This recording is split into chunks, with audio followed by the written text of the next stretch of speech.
Maabitha a thirikari arĩa magomeirwo nĩ macira ma ungumania mahota gwĩkora haceke na kũhingĩrĩrio gũtungata wabici-inĩ ici rĩngĩ kana kũhũranĩra gĩturwa o gĩothe angĩkorwo mogarũrũku marĩa marendekithio watho-inĩ wĩgiĩ ũtongoria na wĩigĩrĩrĩki wa mwaka wa 2012 ũndũ ũmwe na watho wa ithurano wa mwaka wa 2011 nĩ mũmbunge wa Ugunja Opiyo Wandayi nĩ ũgũkinyanĩra.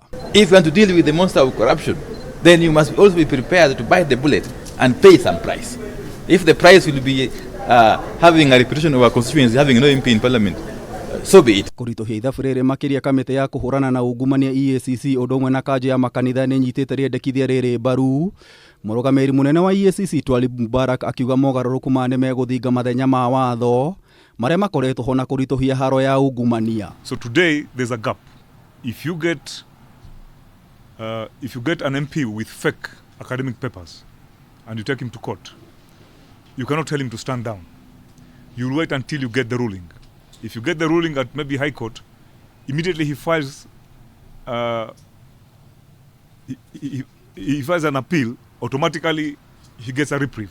Twalib oigĩte gũkinyanĩria na rĩu kamĩtĩ ĩno nĩ hingũrĩire thitango makĩria ma ambunge 20 na macira matiganĩte megemainie na ungumania wa kĩgĩna gĩa CDF, ũragani na wĩkinaĩ, ona gũtuĩka ambunge ya makoretwo makĩhũthĩra mathenya marĩa marĩ watho-inĩ na gũthiĩ na mbere na gũikara wabici-inĩ.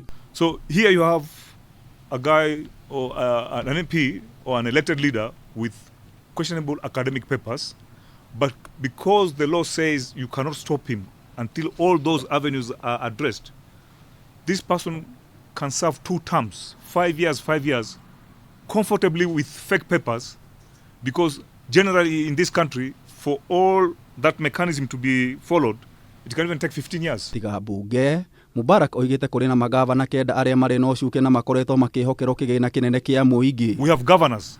The commission has charged about 9 governors. They are still in offices because of that gap. So that is one of the issues that we are looking at. Are we going to allow people with questionable characters to be given responsibility of running counties with billions, or should we have a mechanism of trying to make sure that at least we sieve and get the right people? Ihinda-inĩ rĩu kamĩtĩ ĩno nĩ ikĩtie ihoya kũrĩ mũingĩ gũthura atongoria arĩa marĩ na ũigĩrĩrĩki wa kũramata kĩgĩna kĩa mũingĩ. How come that? Assume that you have a poultry farm. You have a poultry farm and you want to put a manager in your poultry farm.